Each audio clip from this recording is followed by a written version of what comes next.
And we are back here on the GSMC Football Podcast. And for the final part of the show, we're going to talk about some possible risky contracts for the 2024 season. So, let's get into that. So, the first one, I guess, is Jerry Jeudy. So, the Browns traded for him, and then they signed him to a 3-year extension, $52.5 million. When Jerry Jeudy was drafted by the Broncos, they were expecting big things out of him. A lot of people were expecting big things out of Jerry Jeudy, but he never really took that next step. And the Broncos moved off of him now. Now he's with Cleveland. And I think he's in a good situation, at least, with the receivers and the tight ends that he's surrounded by, and you get a healthy Nick Chubb back. Really, the one thing I have problem with is, well, the quarterback position, because Deshaun Watson just has not been great since the Browns got him. So I like the supporting cast for Deshaun Watson. It's just Deshaun Watson's got to go out there and perform. But with Jerry Jeudy, yeah, I mean, he hasn't been great. So and the Browns paid him a lot of money now. So they're expecting big things out of him. And you know what? Maybe a change of scenery, he goes out there and he plays really well. But if he doesn't, then that's another bad contract for the Browns. He's never had a 1,000-yard season. The closest he got was 2022 with Russell Wilson, 972 receiving yards, 6 touchdowns. That was his best statistical season. And had a career high 67 receptions. So I mean, we'll see. But that definitely is a risky contract. Saquon Barkley's contract that the Eagles gave him, that's also a risky contract. 3 years, $37.8 million. And that really just comes down to Barkley's health. I mean, he's getting older. I think he's going to have a good season with the Eagles, as much as, yeah, it does hurt as a Giant fan that he went to a division rival. But I'm not one of these Giant fans that, absolutely despises him now. No, I mean, I don't think Saquon went there because he's trying to stick it to the Giants. I mean, he went there because the Eagles gave him a good offer. He knows the area well. So, I mean, the only thing that stings is he went to the Eagles. So, I mean, I can't really hate him for that. But, the Eagles are taking a big risk because Barkley has an injury history. He's missed a lot of games over the course of his career. And, you're paying him a lot of money. The Giants were not willing to do that. I think the Giants are smart in not giving him that kind of contract. As much as I wanted him to stay, they made the right decision by letting him go. But you know what? If it pans out, I mean, the Eagles, they hit a home run with the signing. Because they really did not run the football as well as they had in 2022. They let go of Miles Sanders, and, well, then again, DeAndre Swift did have a good year for them. But, I don't know, it wasn't the same. They also did sign Rashad Penny last offseason. He was a non-factor on the Eagles, which, I mean, I know Rashad Penny's another running back that has had injury problems, but he just had no impact whatsoever. Like, he was a healthy scratch. He just really, they just never used him. And I couldn't understand why, but that's what they decided to do. But, yeah, they bring in Barkley. And, I mean, you look at the Eagles' offense with Barkley, Jalen Hurts, A.J. Brown, Devontae Smith, Dallas Goedert. I mean, that is a really good offense. Now, they did lose Jason Kelce on the offensive line, which does hurt. But, on paper, this Eagles offense, it's got the potential to be great. So, we'll see what happens. The Calvin Ridley contract, 4 years, $92 million. Now, Calvin Ridley did have over 1,000 yards with Jacksonville. But, I mean, at times, yeah, it didn't look great. He was a little inconsistent at times, I guess we could say. But, it's, again, coming off of, basically missing almost 2 years of football.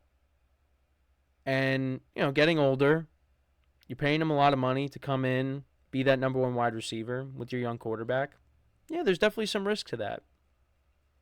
Now, you're pairing him up with DeAndre Hopkins, who's getting older as well. I mean, if you had Calvin Ridley and DeAndre Hopkins in their primes, this would be a great receiving core. But yeah, now that they're older, it doesn't have that same flair to it.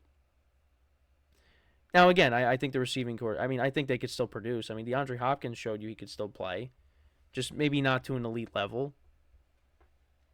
But, I mean, I think they'll be fine. It's just they play in a very competitive division. Jacksonville, the Colts, and the Texans. And again, you play in a loaded conference. So, we'll see. But that is a risky deal. I think the biggest risk, at least from, this is, again, I got this from another article that I saw. I think this was on Bleacher Report. I think the biggest risk, or at least one of the biggest risks, is Kirk Cousins. 4 years, $180 million. $100 million guaranteed. I think it is the biggest risk. But it's a risk the Falcons were willing to take because they need a quarterback. Because he's 35 years old, 35, 36 years old. I think he's still 35. Coming off of a Achilles injury. You're giving him $100 million guaranteed. What if he just isn't the same quarterback? And now you're stuck with him. Again, I'm on the positive side with a lot of things. I think he'll be fine. But what if he's not? You just gave him that huge contract. You're investing all that money in him. And if he doesn't produce, that's really going to hurt. And it's a big year for the Falcons because, you play in a division that's very winnable. Right now, the Falcons are looked at as the favorites. And if Kirk Cousins isn't right, well, you're going to be back to square one again. And they went out and they signed Darnell Mooney and they traded for Rondale Moore. They added more weapons to this team. You got an up-and-coming defense. I mean, it's all right there for the Falcons to be a good team in 2024. And they finished 7-10 last year. With Kirk Cousins as their quarterback, they would have won the division. Now, again, I want the Buccaneers to win the division. But, right now you got to look at the Falcons as the favorites. The Bucs, last 2 games of the season, they lost to the Saints, and then they should have lost to the Panthers. And if they would have lost to the Panthers, the Saints would have been in. The Saints are dealing with a lot of stuff with their cap situation. The Buccaneers running it back. The Bucs can't afford to struggle during the middle of the season like they did. Because they might not be able to catch up if the Falcons, they get off to a great start. But, again, it all goes back to Kirk Cousins' health. And if Kirk Cousins is healthy, if he bounces back from this, then the Falcons will be fine. That was a freak injury that happened to him. And one of the things with Kirk Cousins is he's still one of those traditional pocket passers. He doesn't use his legs. Now, yeah, you're going to have to move around a little bit if, you're under pressure. But, he's not a Lamar Jackson. He's not a Patrick Mahomes. He's not these guys that are going to run around. Kyler Murray. He's a pocket passer. So, we'll see what happens. But that is definitely a risk. There is some risk there, especially because, again, $100 million guaranteed. So, so those are, these are all offensive risks here, but yeah, I think Kirk Cousins is a risk. Because again, that's a lot of money, and he's coming off of a significant injury. So, and some of the remaining free agents, and I've talked about them before. You still got Stephon Gilmore that's out there. Odell Beckham Jr. is still out there. Julian Blackmon, Justin Simmons, Ryan Tannehill, Tyler Boyd. All those guys are still out there. Jadeveon Clowney, he recently signed with the Carolina Panthers, so he's off the market now. there's some names here. Stephon Gilmore, 33 years old now. Not in his prime, but I think it'd still be a decent, number 2 corner for a team that's desperate. I shouldn't really say desperate because I don't think you're getting a washed up Stephon Gilmore, but you're getting an older Stephon Gilmore. I think Odell Beckham Jr. will find a way on a team, but I mean he's not the same Odell from the Giants. Right now he's like a number 3 wide receiver at best, I think. I mean I guess he was like the number 2 with the Ravens, but you still see oh man, I don't know what happened to my voice there, but you still see the talents there. It's just he's not the same Odell. So we'll see. Got a couple of safeties.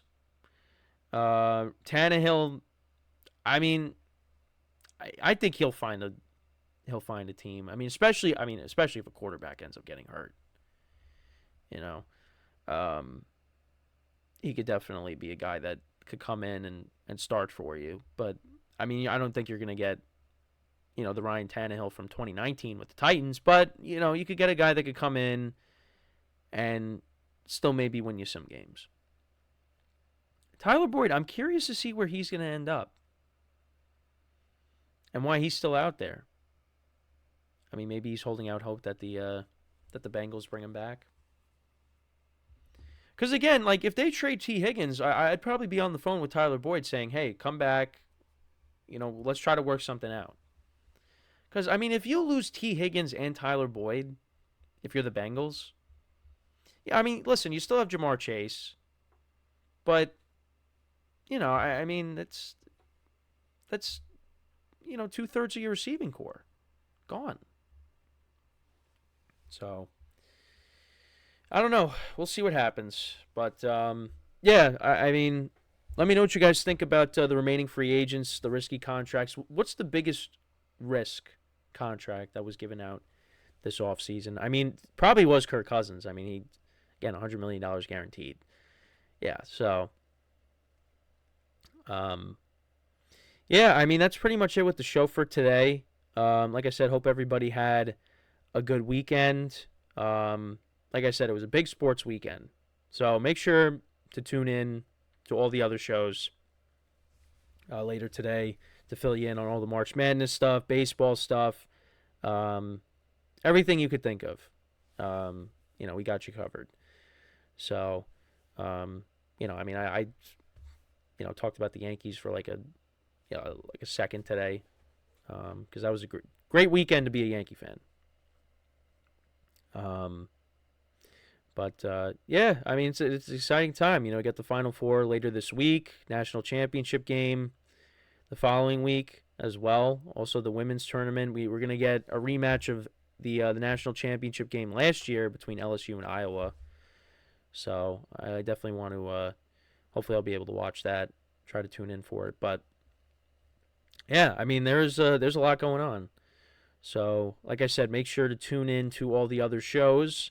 The GSMC Basketball Podcast that'll be streaming in about an hour. So make sure to tune in for that. And then all the other shows after that. Get all your updates on the all things sports on both sports podcasts on the Sports Network, as well as making sure to tune into the GSMC Baseball Podcast for everything from opening day weekend. Yeah, and that's pretty much it for me for today. Again, we'll be back again tomorrow, 10:30 a.m. Eastern Time. And until then, I'm your host, Kenneth Grunfelder, signing off from the GSMC Football Podcast, brought to you by the GSMC Sports Network. Have a good day, and I'll see you guys tomorrow. Take care.